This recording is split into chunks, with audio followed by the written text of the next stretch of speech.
አንደበት የሚወጣው ነገር የፍቅር ቃል እንዲሁም ያስቀየምካቸው ካሉ የተቀየሙ ካሉ ራሱ በወንድሞቻችን በፕሮቴስታንት ያሉ እነሱን ንስሐ ራሱ የሚጀምረው ከዚህ ስለሆነ አይደለ?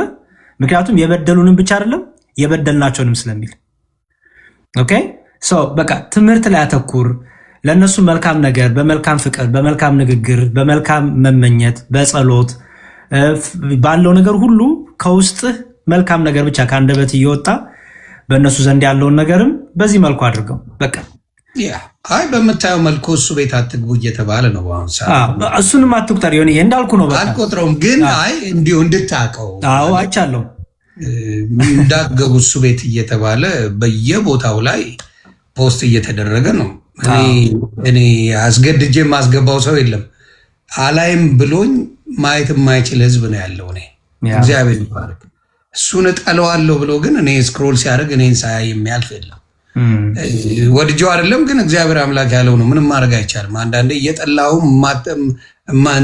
ሳትወደው ራሱ መታየው ሰው ሊኖር ይችላል እና ከዛዎቹ አንዱ ነኝ እኔ። ተግባባን እያሏቸው ተደብቀው ያዩኛል በብዛት ስለማውቀውም ጭምር ነው። አንዱ ምን አለኝ እንዲያውም በሚገርም ሁኔታ ዮኒ በዚህ አካውንት ከዚህ በኋላ አንገናኝም፣ በሌላ አካውንት ግን ያው የፈለኩትን እያልኩኝ አንተ ፔጅ ላይ መጣለሁ። ያው እየተሳደብክ ያሉኝ ሰዎች አሉ በሚገርም ሁኔታ እና የማየው ነው። አዲስ ነገር የለውም ግን እግዚአብሔር ማሳረፍ ስለፈለገ ነው እኔ። ምክንያቱም ጠያቂ ነኝ እኔ እግዚአብሔር በሚያውቀው በፖለቲካውም በሃይማኖቱም እንዲሁም በሶሻል ላይፍ ላይ በደንብ ደፍሬ የማይነኩ አጀንዳዎችን ነክቼ የምናገር ነኝ። አንዳንዴ ደግሞ የማይገቡ ነገሮችን በል የተነሳ ካልኩ በኋላ የሚቆጨኝ ንግግሮች አሉ። የሰው ልጅ ስትሆን ነው። ሌላው አሁን ለምሳሌ ይቅርታ አድርግልኝ የሚናገሩ ሰዎች አሉ ከኔ በላይ በጣም በጣም በጣም የሚደብር ስለ ሃይማኖት የሚናገሩ ሰዎች አሉ።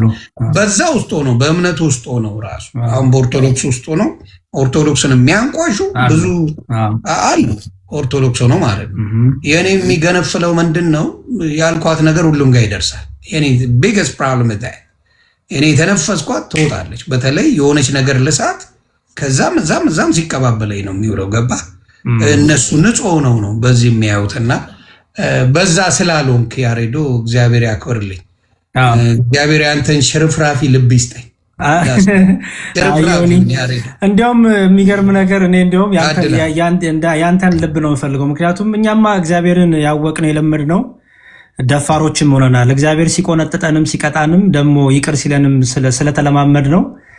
እኛማ በፍርድ ወንበር ቁጭ ብለን ምንፈርድ ሆነናል። ገባ የእግዚአብሔር ፍቅር የእግዚአብሔር ምሕረት ስለተለማመድ ነው። በቃ ፈራጆች ሆነን ቁጭ ብለን የፍርድ ወንበር ላይ ቁጭ ብለን እገሌ ውጣ እገሌ ይግባ እያልን ብዙ በተለይ በስጋዊ በትምህርት ከማንም ጋር እንደራደርም ታውቃለህ። በትምህርት ውጣ ነው የምልህ አሁንም ቢሆን ምክንያቱም ትምህርት ላይ ክርስቶስም ቀልድ አያውቅም ሐዋርያቱም ቀልድ አያውቁም። የስጋ ኃጢአት በደል ላይ ግን ውጣ የምትለው የለም። ምክንያቱም አንተም በዳይና አንተም እግዚአብሔር ተሸክሞ ያለና። ስለዚህ እኛ እሱ ይሄ የፍርድ ነገራችን ከልባችን ካልወጣ አስቸጋሪ ነው። እግዚአብሔር ይርዳ፣ እግዚአብሔር ይርዳን።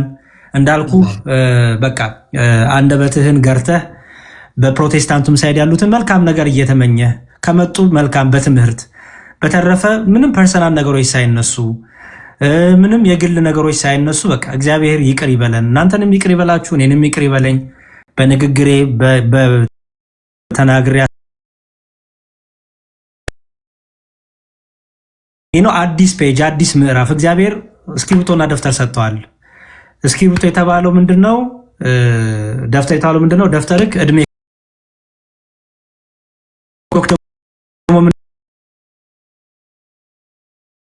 አዲስ አንደበት ዳዊት ሲጸልይ ለአንደበቴ ጠባቂ መልአክን አቁም ብሏልና በቃ ለአንደበት እግዚአብሔር ጠባቂ መልአክን አቁሞ ክርስቶስ የሚጠቀምበት ምርጥ ዕቃ እንዲሆን ህይወት ካንተ የሚጠበቅ ድርሻ አለ። እግዚአብሔር ደግሞ መሐሪ ነው። ከኛ ከክርስቲያኖች ደግሞ የክርስቶስ ልብ ይኑረን። ከኛ የሚጠበቀው እናድርግ፣ እንጸልይ። ጌታ ወደዚህ ምድር የመጣው 99ን ነገር ትቶ አይደለ? ለአንድ ነፍስ እኮ ነው የመጣው። አዳም ምን ያልበደለው አለ? እስቲ አሁን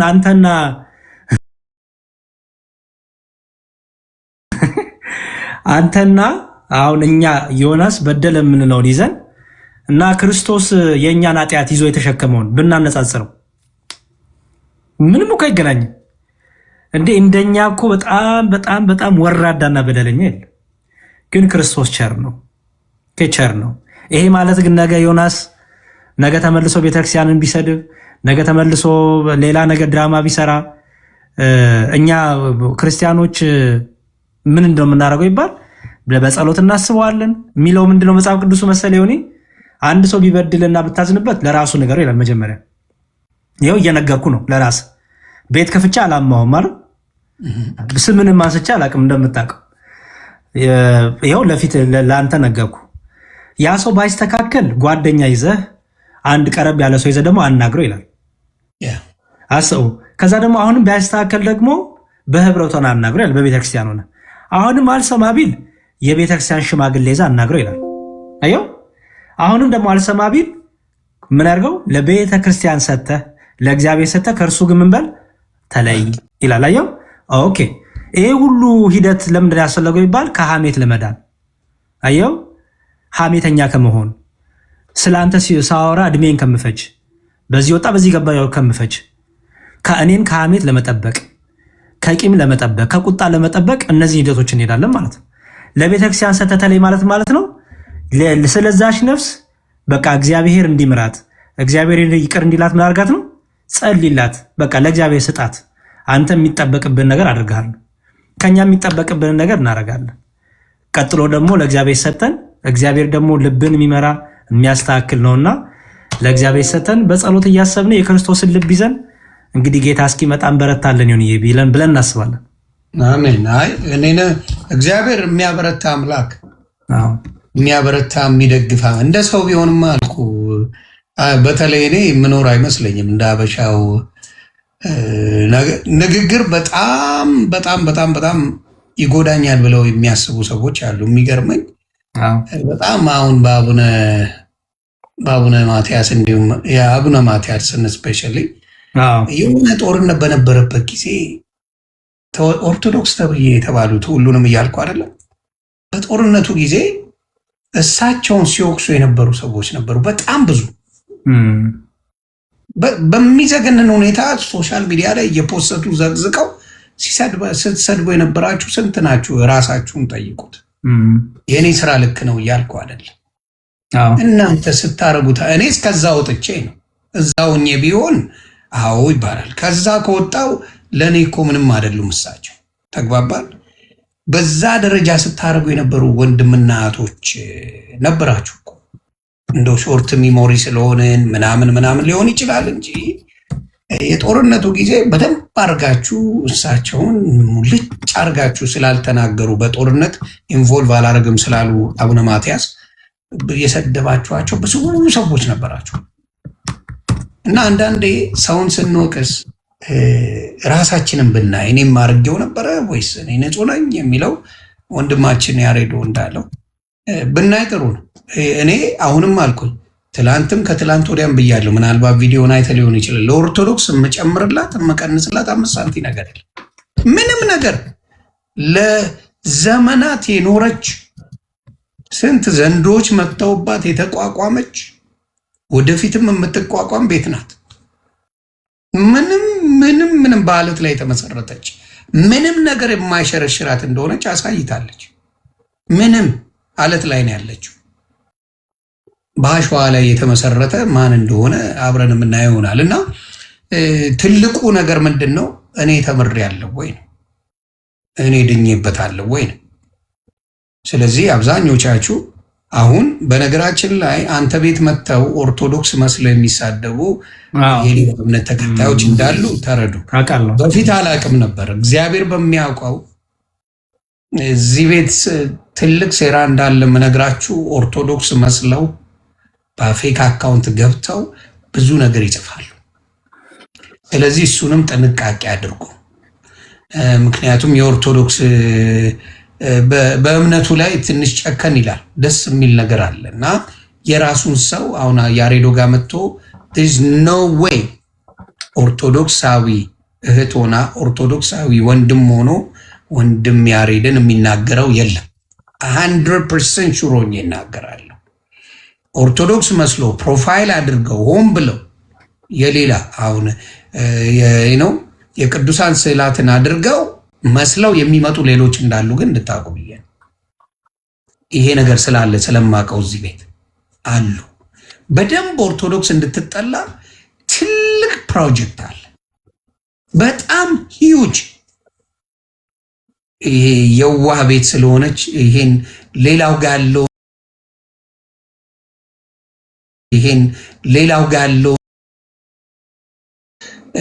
የሚመስለኝ ተብሎ አጀንዳ ተይዞ የሚመጣል። እግዚአብሔር በሚያውቀው በደንብ ተደራጅቶ ኦርቶዶክስን እንዴት አድርገን ነው መንበጥናት ተብሎ አጀንዳ ተይዞ ስለ ክርስቶስ ሳይሆን ሞር ፎከሱ ልዩነት ቢኖር በዚህ ጋር እንነጋገር፣ ምንድነው ልዩነታችን እስቲ አንድ እንሆንበት ተብሎ የሚሰበክ ሳይሆን እንዴት አድርገን ተለያይተንም ኦርቶዶክስን እንዴት እናጥፋት የሚል አጀንዳ ተይዞ እንደነበረም እሱንም እንድታውቁት ነውና ሲጠይቋችሁ ከየት ነው ብሎ መጠየቅን የመሰለ መልካምነት የለምና እግዚአብሔር ኦርቶዶክስን ይጠብቃት። እግዚአብሔር ተአምሩን ያሳያል፣ ይገልጣል። ብዙዎቹ በንስሐ ይመለሳሉ ብዬ አስባለሁ። እኔ ብቻ ሳልሆን ብዙ የማስመሰል ህይወት ያላቸው ውስጣቸው ደስተኛ ያልሆነ ከውጭ የሚመስሉ ውስጣቸው ግን ባዶ የሆነ እልፍ አላፍ አሉ ብዬ ነው የምነግርህ። ውስጥ ባዶ ትመስላለህ፣ ከላይ መዝሙር አድርገህ እንግዲህ አሁን ለምሳሌ የፈለገ አንድ ኦርቶዶክስ ያለች እህት ወይም ወንድም የሆነ የኦርቶዶክስ መዝሙር ይስማ፣ ሁሉ ነገር አቋርጦ ወይ ያሸበሽባሉ ወይ በስርዓት ይዘምሩታል። በፈለግከው ሂድልኝ። ቢች ላይ ሆነው እኮ ነው መዝሙር የሚለቀቀው። አባቴ ማሸብሸቡ ራሱ አስፈላጊ እንዳልሆነ አድርገው ነው። እና እኔ አንዴ እንዲያውም ተቆጥቼ ተናግሬ ይህ ሰውዬ ሊቀየር ፈልጎ ነው እንዴ ብለው የዛሬ ስንት ወር እንትን ሲሉብኝ ነበር። እና ቢያንስ ፈሪሃ እግዚአብሔር የሚባለው አብሶሉት ያለ ፈሪሃ እግዚአብሔር የእግዚአብሔር ነገር ሲነሳ ድንግጥ የሚል ማንነት ኦርቶዶክስ ውስጥ አለ። ድንግጥ መዝሙር ሲመጣ ድንግጥ ማለት ገብተዋል። ያንን የሰጠ ማንነት ካለ እውነተኛ መንፈስ እንዳለ እያየነው ነውና ብዙ በንስሐ የሚመለስ ብዙ እንዳለ እናገራለሁ። እና አንተ ከተለያየን በኋላ ማሳያቸው አንዳንድ ቪዲዮዎች አሉ። ራሳቸው ወንጌላውያንን አስተማሪ ነን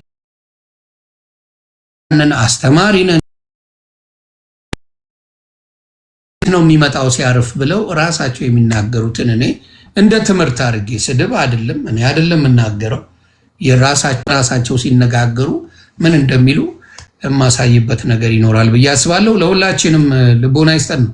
እኔ ግን ውስጤ ሰላም እያገኘ ነው እግዚአብሔር በሚያውቅ። ጥሩ መልካም ይሁንዬ። እንግዲህ እንዳልኩት ነው በተቻለ መጠን ትምህርቶች ላይ ማተኮር።